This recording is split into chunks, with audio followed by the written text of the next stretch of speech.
సంవత్సరాల తరబడి ఎన్ని మందులు వాడినా మీ మోకాల నొప్పులు తగ్గట్లేదా? ప్రాణ పెయిన్ క్లినిక్ లో అత్యాధునిక చికిత్స. నమస్తే, నేను Keshav. Welcome to Suman TV.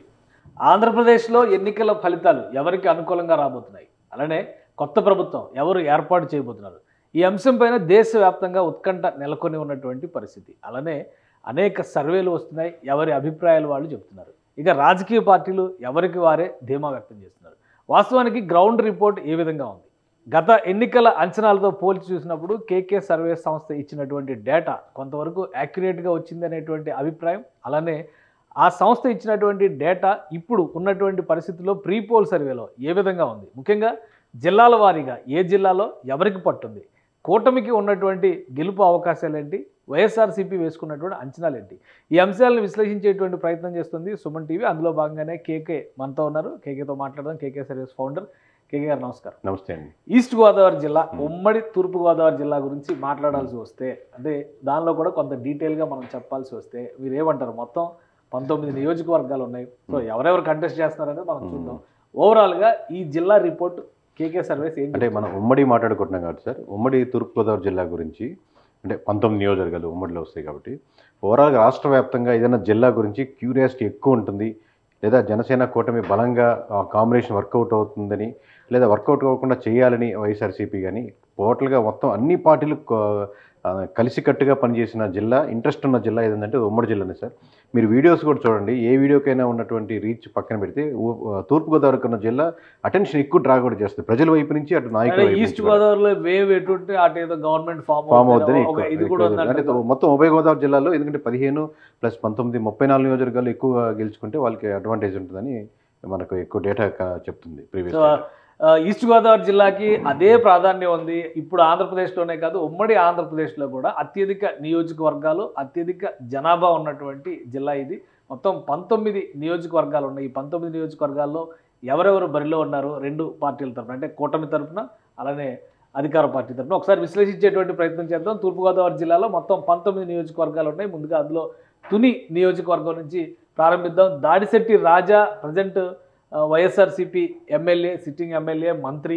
So ఇప్పుడు ఆయన మళ్ళీ తుని నియోజకవర్గం నుంచే బరిలో నిలుస్తున్నారు. అలానే యనమల దివ్య తెలుగుదేశం పార్టీ అభ్యర్థిగా కూటమి తరపున బరిలో నిలుస్తున్నారు. వాస్తవానికి తుని నియోజకవర్గం యనమల ఫ్యామిలీకి కంచుకోట అనే అభిప్రాయం ఉండేది. అయితే గత 2 ఎన్నికల్లో యనమల ఫ్యామిలీ ఇక్కడ ఓటమి పాలైనటువంటి పరిస్థితి. యనమల రామకృష్ణుడు ఇక్కడ నుంచి రిప్రజెంట్ చేశారు. గత 2 ఎన్నికల్లోనూ ఆయన సోదరుడు యనమల కృష్ణుడు పోటీ చేసి ఓటమి పాలైన పరిస్థితి. ఇప్పుడు ఆయనకు టికెట్ ఇవ్వలేదు కాబట్టి నెక్స్ట్ జనరేషన్ లీడర్షిప్ యనమల దివ్య రామకృష్ణుడు గారి కూతురికి టికెట్ ఇచ్చారు. అందుకనే యనమల రామకృష్ణుడి సోదరుడు వైసీపీలో కూడా జాయిన్ అయ్యారు. కాబట్టి ఇక్కడ ఈక్వేషన్ ఏ విధంగా ఉండబోతోంది? తూర్పుగోదావరి జిల్లాలో తొలి నియోజకవర్గం తుని అనుకుంటే నెక్స్ట్ మరో నియోజకవర్గంలో పరిస్థితి ఏ విధంగా ఉందో కూడా ఒకసారి చూద్దాం. మొత్తం 19 నియోజకవర్గాల్లో ప్రతిపాడు నియోజకవర్గం ఇక్కడ నుంచి చూస్తే వరుపుల ఫ్యామిలీనే పోటీలో ఉన్నటువంటి పరిస్థితి. ప్రజెంట్ వరుపుల సుబ్బారావు వైఎస్ఆర్సీపీ నుంచి ఎమ్మెల్యేగా ఉన్నటువంటి నాయకుడు, మళ్ళీ ఆయనే బరిలో దిగుతున్నారు. ఇక తెలుగుదేశం కూటమి నుంచి వరుపుల సత్యప్రభ బరిలో నిలుస్తున్నారు. తెలుగుదేశం పార్టీ తరఫున అభ్యర్థిగా నిలబడుతున్నారు, కూటమి మద్దతు కలిగినటువంటి అభ్యర్థి. ఇక మరో నియోజకవర్గం ఇదే ఉమ్మడి తూర్పుగోదావరి జిల్లాలో పరిశీలించి చూస్తే కనుక పిఠాపురం నియోజకవర్గం అత్యంత కీలకమైనటువంటి నియోజకవర్గం. ఇది దేశవ్యాప్తంగా అటెన్షన్ తీసుకొచ్చిన నియోజకవర్గం. దీనికి ప్రధానమైనటువంటి కారణం జనసేన అధినేత పవన్ కళ్యాణ్ జనసేన పార్టీ తరఫున పిఠాపురంలో బరిలోకి నిలవడం. ఇక వంగ గీత వైఎస్ఆర్సీపీ నుంచి ఇక్కడ పోటీ చేస్తున్నారు. వంగ గీత గతంలో పిఠాపురం నుంచి 2009లో ఎమ్మెల్యేగా గెలిచారు. ప్రస్తుతం కాకినాడ ఎంపీగా ఉన్నారు. సో సామాజిక వర్గ పరంగా కూడా ఇద్దరికి ఒక బలమైనటువంటి పోటీ వాతావరణం ఉంటుందనేటువంటి అంచనా వేస్తున్నారు. ఈ నేపథ్యంలోనే పిఠాపురం నియోజకవర్గం దేశవ్యాప్తంగా ఆకర్షణీయమైనటువంటి నియోజకవర్గంగా మారింది. ఎక్కువ బెట్టింగ్లు కూడా ఈ నియోజకవర్గం మీద నడుస్తున్నాయి. ఇక మరొక నియోజకవర్గం ఉమ్మడి తూర్పుగోదావరి జిల్లా పరిధిలో ఉన్నటువంటి నియోజకవర్గాలను ఒకసారి పరిశీలిద్దాం.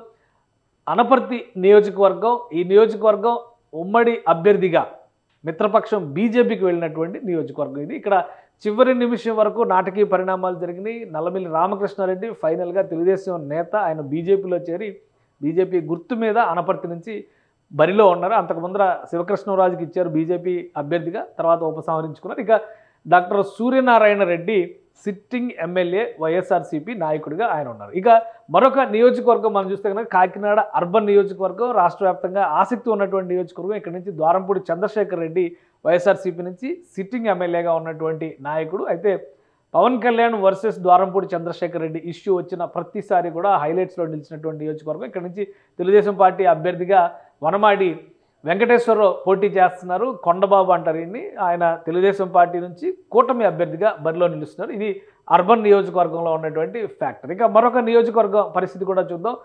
ఇదే ఈస్ట్ గోదావరి జిల్లాలో ఉన్నటువంటి రామచంద్రాపురం నియోజకవర్గం. ఇక్కడ నుంచి పిల్లి సూర్యప్రకాష్ వైఎస్ఆర్సీపీ అభ్యర్థిగా పోటీ చేస్తున్నారు. వాసంశెట్టి సుభాష్, ఇద్దరు కూడా young leaders. Pilli Subhash Chandrabose family నుంచి నెక్స్ట్ జనరేషన్ లీడర్గా సూర్యప్రకాష్ బరిలో నిలుస్తున్నారు. ఇక్కడ యాక్చువల్గా అయితే సిట్టింగ్ ఎమ్మెల్యేగా ఉన్నటువంటి వ్యక్తిని ఆయన నియోజకవర్గాన్ని మార్చారు. వాసంశెట్టి సుభాష్ తెలుగుదేశం పార్టీ అభ్యర్థిగా ఇక్కడ బరిలో నిలుస్తారు. ఇది రామచంద్రాపురం రికార్డ్ అయితే నెక్స్ట్ నియోజకవర్గాన్ని కూడా మనం చూద్దాం. ఓవరాల్గా ముమ్మిడివరం నియోజకవర్గం నుంచి పొన్నాడ సతీష్ వైఎస్ఆర్సీపీ నాయకుడు సిట్టింగ్ ఎమ్మెల్యే, ఆయన బరిలో నిలుస్తున్నారు. ఇక దాట్ల సుబ్బరాజు టీడీపీ అభ్యర్థిగా కూటమి తరపున ఇక్కడ పోటీలో నిలుస్తున్నారు. ఇక మరొక నియోజకవర్గాన్ని చూద్దాం మనం. తూర్పుగోదావరి జిల్లా పరిధిలో ఉన్నటువంటి మరో నియోజకవర్గం అమలాపురం ఎస్సీ రిజర్వ్డ్ నియోజకవర్గం. ఇక్కడ పినిపే విశ్వరూప్ ఎమ్మెల్యేగా అమలాపురం నుంచి రిప్రజెంట్ చేస్తున్నారు వైఎస్ఆర్సీపీకి. ప్రస్తుతం మళ్ళీ ఆయనే సిట్టింగ్ ఎమ్మెల్యే వైఎస్ఆర్సీపీ అభ్యర్థిగా బరిలో నిలుస్తున్నారు. ఇది వాస్తవానికి జనసేనకు వెళ్తుందని అందరూ అనుకున్నారు, కానీ ఫైనల్గా తెలుగుదేశం పార్టీకి వచ్చింది. ఆ తెలుగుదేశం పార్టీ ఐతాబత్తుల ఆనందరావుని ఇక్కడ బరిలో నిలిపింది ఉమ్మడి ఈస్ట్ గోదావరి నియోజకవర్గాలు. ఇక మరొక ముఖ్యమైన నియోజకవర్గం రాజోలు నియోజకవర్గం గత ఎన్నికల్లో 2019లో జనసేన పార్టీ గెలిచినటువంటి ఒకే ఒక్క సీటు. అయితే సిట్టింగ్ ఎమ్మెల్యేకి సీటు ఇవ్వకుండా సిట్టింగ్ ఎమ్మెల్యే స్థానాన్ని మార్చి గొల్లపల్లి సూర్యారావు, గత ఎన్నికల్లో ప్రత్యర్థిగా నిలబడినటువంటి తెలుగుదేశం పార్టీ నుంచి నిలబడినటువంటి గొల్లపల్లి సూర్యారావు ఇప్పుడు వైసీపీలో చేరారు. ఆయన అభ్యర్థిగా ఉన్నారు. ఇక జనసేన పార్టీ వదిలేసి వెళ్ళిపోయినటువంటి రాపాక వరప్రసాద్ సిట్టింగ్ ఎమ్మెల్యేకి ఈ జనసేన పార్టీలో రీప్లేస్మెంట్గా దేవవరప్రసాద్ బరిలో నిలుస్తున్నారు, మాజీ ఐఏఎస్ అధికారి. ఇది కూడా ఎస్సీ రిజర్వ్డ్ నియోజకవర్గం. ఇక మరొక నియోజకవర్గాన్ని ఉమ్మడి తూర్పుగోదావరి జిల్లా పరిధిలో చూస్తే కనుక పి గన్నవరం నియోజకవర్గం మరొక ఎస్సీ రిజర్వ్డ్ నియోజకవర్గం ఉభయ గోదావరి జిల్లా పరిధిలో ఉన్నటువంటిది. ఇక్కడ విపర్తి వేణుగోపాల్ వైఎస్ఆర్సీపీ నాయకుడిగా సిట్టింగ్ ఎమ్మెల్యేగా ఉన్నారు. మరొకసారి ఆయనే బరిలో నిలుస్తున్నారు. ఇక్కడ పి గన్నవరం నుంచి గిడ్డి సత్యనారాయణ జనసేన పార్టీ అభ్యర్థిగా బరిలో నిలుస్తున్నారు. ఇది కూడా ఒక టఫ్ సీటు, రిజర్వ్డ్ సీటుగా చూడాల్సి ఉంటుంది. మరొక నియోజకవర్గాన్ని కూడా మనం పరిశీలిద్దాం.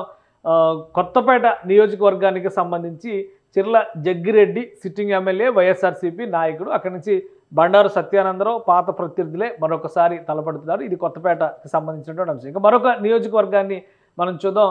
మండపేట నియోజకవర్గానికి సంబంధించి Vegulla Jogeswara Rao sitting MLA Telugu Desam party అభ్యర్థిగా మరొకసారి ఆయనే బరిలో నిలుస్తున్నారు కూటమి తరపు నుంచి. ఇక వైఎస్ఆర్సీపీ నుంచి తోట త్రిమూర్తులు బరిలో నిలుస్తున్నారు. గత ఎన్నికల ముందర ఒక కేసుకు సంబంధించి కొంత జంజాటాన్ని ఎదుర్కొన్నటువంటి నాయకుడు. మరి ప్రజాభిప్రాయం ఏ విధంగా ఉంటుందో చూడాలి. ఇది మండపేటకి సంబంధించినటువంటి పిక్చర్. ఇక మరొక నియోజకవర్గాన్ని ఉమ్మడి తూర్పుగోదావరి జిల్లా పరిధిలో పరిశీలించేటువంటి ప్రయత్నం చేద్దాం. రాజానగరం నియోజకవర్గం జనసేన పార్టీ అభ్యర్థి ఇక్కడ బత్తుల బలరామకృష్ణ బరిలో నిలుస్తున్నారు. జక్కంపూడి ఫ్యామిలీ నుంచి సిట్టింగ్ ఎమ్మెల్యే జక్కంపూడి రాజా మరొకసారి తన అదృష్టాన్ని పరీక్షించుకోబోతున్నారు. బత్తుల బలరామకృష్ణ జనసేన పార్టీ అనౌన్స్ చేసినటువంటి మొదటి లిస్టులో ఉన్నటువంటి నాయకుడు.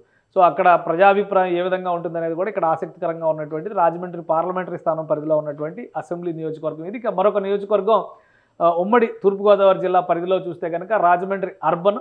ఇక్కడ అభ్యర్థులు మారినటువంటి పరిస్థితి. వాస్తవానికి గత ఎన్నికల్లో ఈ తెలుగుదేశం పార్టీ సీటు ఆదిరెడ్డి భవానీ గెలిచింది. ఇప్పుడు ఆమె భర్త ఆదిరెడ్డి వాసు తెలుగుదేశం పార్టీ తరఫున కూటమి అభ్యర్థిగా బరిలో నిలుస్తున్నారు. ఇక మార్గాని భరత్ రాజమండ్రి ఎంపీగా ఉన్నటువంటి వ్యక్తి రాజమండ్రి అర్బన్లో అసెంబ్లీకి వైఎస్ఆర్సీపీ తరఫున బరిలో నిలుస్తున్నారు. ఇది కూడా ఆసక్తికరమైనటువంటి కంటెస్ట్ కింద మనం చూడాల్సి ఉంది. ఇక మరొక నియోజకవర్గం ఉమ్మడి తూర్పుగోదావరి జిల్లా పరిధిలో చూస్తే కనుక రాజమండ్రి రూరల్ నియోజకవర్గం. ఇక్కడ already sitting MLA Telugu Desam party నాయకుడు గోరంట్ల బుచ్చయ్య చౌదరి సీనియర్ లీడరు. మళ్ళీ ఆయనే గోరంట్ల బుచ్చయ్య చౌదరి రూరల్ నుంచి కంటెస్ట్ చేస్తున్నాడు. మంత్రి చెల్లుబోయిన వేణుగోపాలకృష్ణ తన నియోజకవర్గం మార్చుకుని రాజమండ్రి రూరల్ నుంచి ఈసారి బరిలో దిగారు. సో ఈయనకి ఏ విధంగా వీళ్ళిద్దరి మధ్య పోటీ ఏ విధంగా ఉండబోతుంది అనేది కూడా ఇప్పుడు ఆసక్తికరంగా మారినటువంటి అంశం. ఇక మరొక నియోజకవర్గాన్ని అంటే ఓవరాల్గా ఉన్నటువంటి 19 నియోజకవర్గాల్లో జగ్గంపేట నియోజకవర్గం. ఇది కూడా కీలకమైనటువంటి నియోజకవర్గం. తోట నరసింహం వర్సెస్ జ్యోతుల నెహ్రూ. కాపు సామాజిక వర్గానికి సంబంధించినటువంటి కీలకమైన నేతలు. జ్యోతుల నెహ్రూ తెలుగుదేశం పార్టీ నుంచి కూటమి అభ్యర్థిగా బరిలో నిలుస్తున్నారు. ఇటువైపు చూస్తే కనుక తోట నరసింహం వైఎస్ఆర్సీపీ నుంచి బరిలో నిలుస్తున్నారు. ఇది ఓవరాల్గా మొత్తం 19 నియోజకవర్గాల్లో ఉమ్మడి తూర్పుగోదావరి జిల్లా పరిధిలో ఉన్నటువంటి మరొక నియోజకవర్గం, ఒక రిజర్వ్డ్ నియోజకవర్గం, ఎస్టీ రిజర్వ్డ్ నియోజకవర్గం ఉంది, రంపచోడవరం నియోజకవర్గం. వాస్తవానికి ఇది జిల్లాల బదలాయింపులో భాగంగా అరకు పార్లమెంటరీ స్థానంలోకి వెళ్ళినటువంటి నియోజకవర్గం. కానీ ఉమ్మడి తూర్పుగోదావరి జిల్లాలో ఉన్నటువంటి నియోజకవర్గం. ఇక్కడ సిట్టింగ్ ఎమ్మెల్యేగా నాగులపల్లి ధనలక్ష్మి మరొకసారి వైఎస్ఆర్సీపీ నుంచి బరిలో దిగుతున్నారు. మిరియాల శిరీష టీడీపీ నుంచి కూటమి అభ్యర్థిగా బరిలో నిలుస్తున్నారు. సో ఇది కూడా ఒక ఆసక్తికరమైనటువంటి పోటీ. ఆమె ఒక అంగన్వాడీ టీచర్కి కూటమి పోటీ చేసేటువంటి అవకాశం కల్పించింది. ఆల్రెడీ సిట్టింగ్ ఎమ్మెల్యేకి సంబంధించి కొన్ని ఆరోపణలు ఉన్నాయి.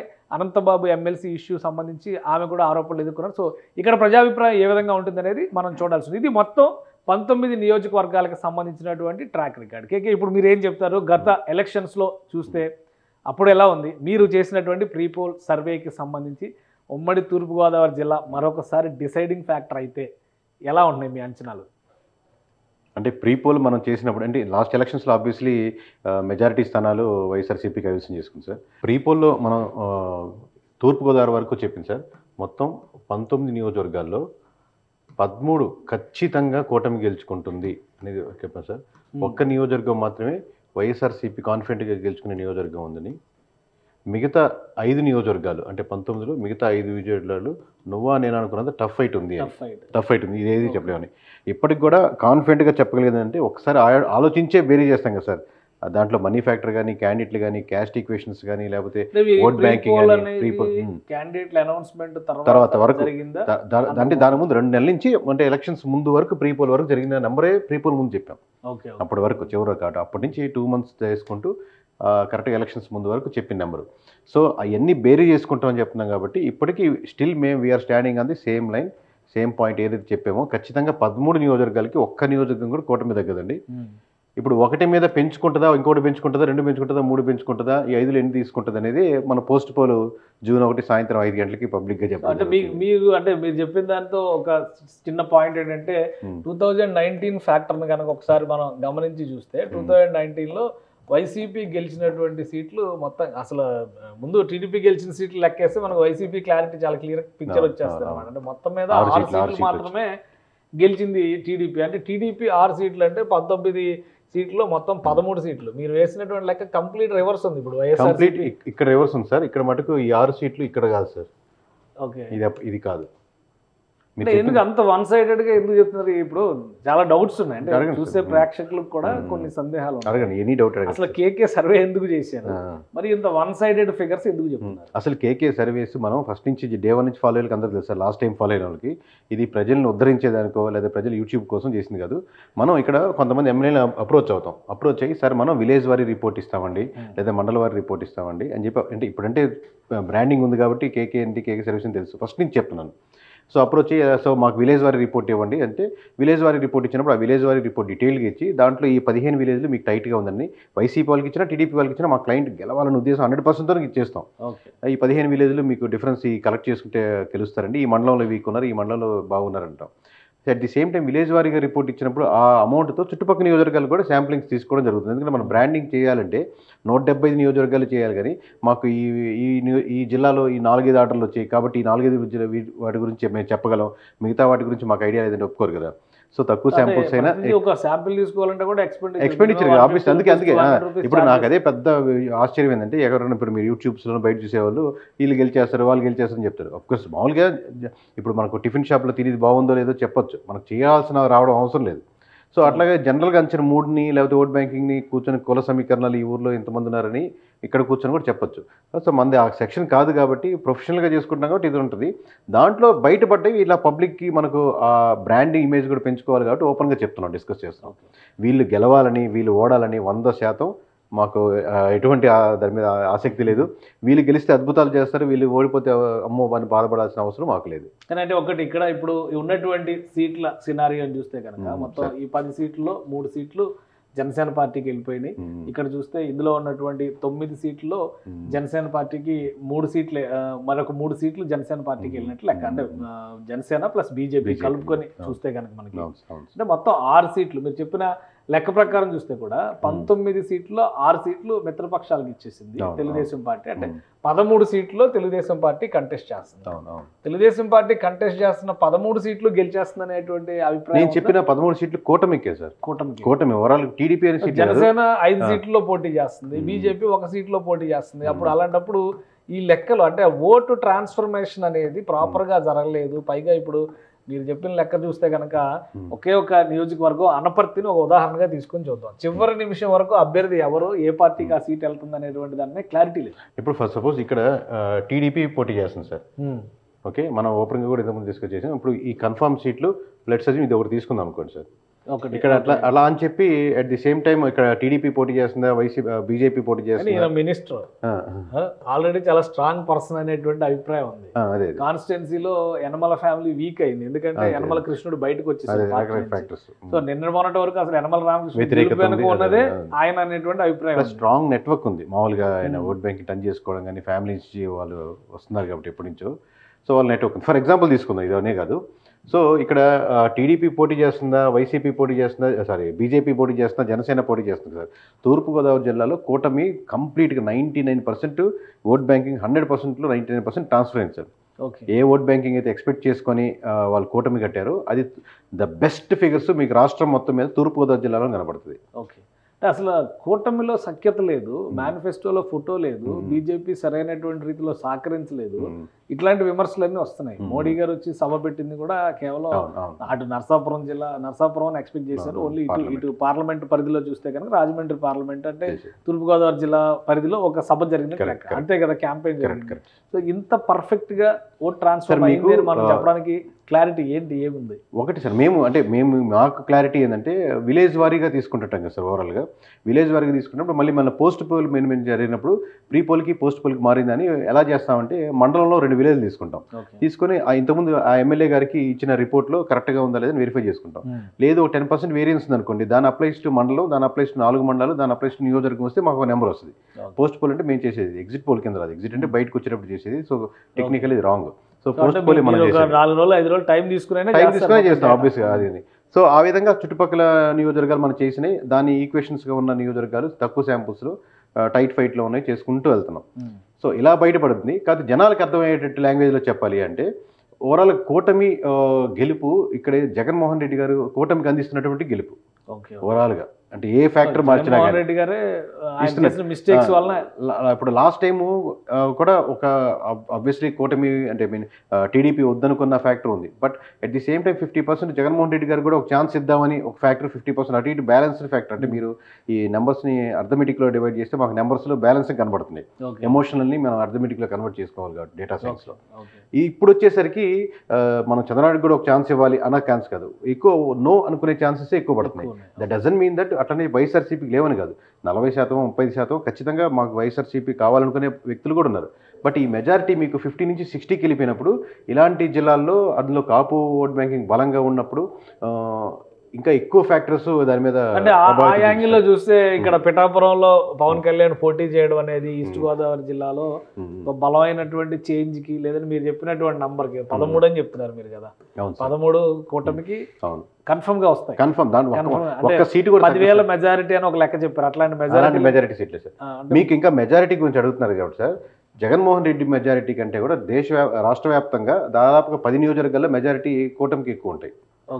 అంటే మెజారిటీ గురించి పాయింట్ వచ్చింది. జగన్మోహన్ రెడ్డి మెజారిటీ మీ నెంబర్ తీసుకుంటారు, ఆయనకంటే 10 మంది మెజారిటీలో ఎక్కువ ఉండేవాళ్ళు ఉంటారు మినిమం. పవన్ కళ్యాణ్ పరిస్థితి ఏంటి? అదే ఇంకా డిస్కస్ చేసుకోవాల్సిన అవసరం లేదు సార్ మామూలుగా. కాకపోతే మేము పబ్లిక్గా ఇంకా చెప్పడం కుదరట్లేదు.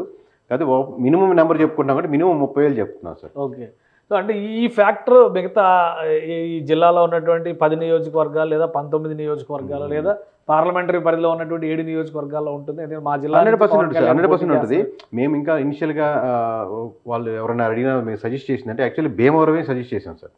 ఇనిషియల్గా మా సజెషన్ ఏంటంటే ఏది కరెక్ట్ రైట్ సీట్ అంటే, ఎందుకంటే వేరే సామాజిక వర్గాలు బలంగా ఉన్న నియోజకవర్గాలు, రాజులు కానీ క్షత్రియులు వేరే ఉన్నటువంటి దాంట్లోకి వెళ్తే మీరు ఆ ఫ్యాక్టర్స్ ఇంకా వేరే నియోజకవర్గాలకి ఎఫెక్ట్ పడుతుంది. ఆల్రెడీ మీ ఓట్ బ్యాంకింగ్ మీకే ఉన్నప్పుడు మన వాళ్ళతో కూర్చుంటున్నాం కదా, వాళ్ళతో కాకుండా ఇప్పుడు మనం వేరే వాళ్ళతో కమ్యూనికేట్ అయితే అడ్వాంటేజ్ ఉన్నట్టు అయింది. బట్ పిఠాపురం ఇంకా సేఫ్ జోన్, అంటే ఆయన తిరగడానికి వేరే దగ్గర తిరుగుతుంటారు, అక్కడ టైం ఎక్కువ స్పెండ్ చేయలేదు కాబట్టి అది ఎంచుకున్నారు. But Pithapuram obviously safe zone sir. So మీరు ఫైనల్గా అంటే ఇప్పుడు ఈ 13 నియోజకవర్గాలు అనేటువంటి ఫ్యాక్టర్ అంతా కూడా ప్రీ పోల్లో వచ్చినటువంటిది. Pre poll post poll consider చేసుకొని చెప్తున్నాం సార్. బట్ పోస్ట్ పోల్ అనేది పోస్ట్ పోల్ అదే పోస్ట్ పోల్లో లేదా ఈ ఓటింగ్ డే రోజు జరిగినటువంటి పరిణామాలు వీటన్నిటిని దృష్టిలో పెట్టుకొని చూస్తే ఫైనల్ నంబరు స్టిల్ అదే ఉందా మీరు చెప్తున్నటువంటి? 100% ఒక్క స్టెప్ కూడా తగ్గేది లేదు సార్ 13లో. మీకు మొత్తం 19లో సార్ ఇక్కడ రాస్తుందండి 19లో ఇప్పుడు మనం 13 అన్నాం. ఓకే 1 5 టఫ్ ఫైట్లు కదా సార్. ఈ 5లో 1 గెలుచుకుంటుందా 2 గెలుచుకుంటుందా అంతే సార్ డిస్కషన్. ఓకే మహా అంటే ఇంకోటి పోనీ అది కూడా అసలు ఇప్పుడు వేవ్ ఉందా రాష్ట్రంలో? ఒక వేవ్ క్లారిటీ వేవ్ లేదు సార్. కానీ మీకు ఎవరికైనా అర్థం కావాల్సింది ఏంటంటే ఇన్ని సీట్లు చెప్తున్నారు, వేవ్ లేకుండా ఎలా ఉంటుంది? వేవ్ అంటే ఇప్పుడు యాంటీ కూడా ఒక వేవ్ సార్, ఒక వద్దనుకునేది కూడా ఒక వేవ్. ఒక పోయినసారి వచ్చిన దాంట్లో ఒక 10% వద్దనుకున్న సెక్షన్ పెరిగింది అనుకోండి, అది పలు కారణాలు వల్ల రోడ్లు కావచ్చు, లిక్కర్ కావచ్చు, ఎంప్లాయీస్ కావచ్చు, కాపు గ్యాదరింగ్ కావచ్చు, అమరావతి ఇష్యూస్ కావచ్చు, లోకల్గా ఉన్నటువంటి ఆక్వా రైతుల మీద కరెంట్ రేట్లు ఛార్జెస్ పెరగడం కావచ్చు, సోషల్ మీడియాలో అవతల పార్టీల వాళ్ళు సక్సెస్ఫుల్గా చేసిన విధానాలు కావచ్చు, ఈ రకరకాల ఫ్యాక్టర్స్ మీద 1% యాడ్ అయినప్పుడు మీకు 10% అన్నప్పుడు మీకు huge difference of vote banking కనబడుతుంది. దట్ డజంట్ మీన్ దట్ పూర్తిగా వైఎస్ఆర్సీపీ తుడుచుకోపోయింది కదా. లాస్ట్ టైం 23 సీట్లే వచ్చాయి టీడీపీకి. That doesn't mean that TDP తుడుచుకోపోయిందని కాదు కదా. పర్సంటేజ్ పెరిగినప్పుడు మీకు ఓట్ల శాతం చాలా. ఇక్కడ వచ్చే డౌట్ ఏంటంటే ఎక్కడ వేవ్ లేదంటున్నారు, కూటమిలో సఖ్యత లేదంటున్నారు, మొత్తం అన్ని కలిపి మళ్ళీ లెక్క చెప్పేటప్పటికి వచ్చేసరికి మీరు చెప్తున్న ఫిగర్స్ చాలా హెవీగా కనిపిస్తుంది. 100% అది స్వీపింగ్ మోడ్ లో కనిపిస్తుంది. ఇప్పుడు ఈస్ట్ గోదావరిలో వెస్ట్ గోదావరిలో కలిపి స్వీప్ చేస్తే government east Godavari almost sweep లెక్క చెప్తున్నారు. ఈస్ట్ గోదావరి వెస్ట్ గోదావరి రెండు కలిపిన సింగిల్ డిజిట్ దాటదు సార్ వైఎస్ఆర్సీపీ. రెండు కలిపి చూసినా అంటే కలిపి చూసినప్పుడు 34 నియోజకవర్గాలు వస్తాయి. 34 నియోజకవర్గాలు అంటే అటు అంటే ఈస్ట్ లో 19, అటు 15, 9 దాటదు. 9 సీట్లు దాటదు వైసీపీ. సింగిల్ డిజిట్ చెప్తాను అంటే సింగిల్ డిజిట్ అంటే 10 డబుల్ డిజిట్ కాబట్టి సింగిల్ డిజిట్ దాటదు అంటున్నాను. That doesn't mean I'm not saying 9 అని. సో అంటే మీరు ఇంకొక ప్రశ్న ఒక్క క్లారిటీ ఇవ్వండి. నేను అడగండి. ఇప్పుడు 13 లెక్క చెప్పారు కదా, 13 ఓకే వదిలేస్తున్నాం, 5 కూడా వదిలేస్తున్నాం, ఈ ఒకటే ఏంటిది? కన్ఫర్మ్ గా వచ్చే సీట్ ఎక్కడ ఏ సీట్ వస్తుంది? అదే సార్ ఒకటి చెప్తాను సార్. మామూలుగా 1 5వ తారీఖు అది ఉంచుతాం సార్. అది కూడా డేటా అప్పుడే క్లారిటీ ఇస్తాం సార్. కన్ఫర్మ్ చెప్పేస్తాం కదా సార్. మనం కూటమి గెలిచిన నంబర్ మాత్రం చెప్తున్నారు, ఎవరు ఎక్కడ ఎలా వస్తారు అనే దాని మీద. ఆ నెంబర్ మాత్రం ఇప్పుడు టఫ్ ఫైట్ లో ఉన్నటువంటి వేరియేషన్ అంటే ఎన్ని ఓట్ల మార్జిన్ విషయంలో మీరు టఫ్ ఫైట్ లో ఇప్పుడు ఈ అది సార్ ఈ టఫ్ ఫైట్ లని ఒక 5000 ఉన్నాయి సార్. మామూలుగా 5000 అటు ఇటుగా ఉన్నాయి. 1000 అంటే అది 4000 కావచ్చు. ఇప్పుడు ఈ 5 కూడా మేజారిటీ సెక్షన్స్ 10,000 దాటేస్తున్నాయి సార్. మీకు రేపు పొద్దున్న రిజల్ట్స్ తర్వాత చూస్తుంటే 13 నియోజకవర్గాల్లో 1-2 సీట్లు అయితే మిగతా 10,000 దాటిన ఉంటాయి మొత్తం ఓవరాల్గా. రిజల్ట్స్ మీరు వెరిఫై చేసుకోండి. మనం 97 వస్తుందని చెప్పాం కదా కూటమికి. మీరు టాప్ 10 మెజారిటీలు తీసుకోండి, ఎక్సెల్లో డివైడ్ చేసుకొని ఫిల్టర్ చేసుకొని టాప్ 100 పెట్టుకోండి.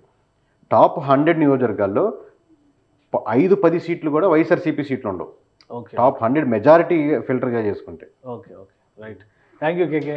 ఇది ఈస్ట్ గోదావరి పైన వస్తున్నటువంటి రిపోర్టు. అంటే ప్రీ పోల్ సర్వేని పోస్ట్ పోల్లో కొంత డేటాని కన్సాలిడేట్ చేసిన తర్వాత కేకే సర్వేస్ చెప్తున్నటువంటి మాట ఏంటంటే 13 చోట్ల పక్కగా కూటమి గెలుస్తుంది. మొత్తం 19 సీట్లు అంటే ఆల్మోస్ట్ ఒక స్వీపింగ్ వేవ్ లాంటి వాతావరణం కనిపిస్తుంది అని చెప్పని అంటున్నారు. ఇది కంప్లీట్గా వాళ్ళు గ్రౌండ్ నుంచి సేకరించినటువంటి సమాచారం ఆధారంగా ఇస్తున్నటువంటి డేటా.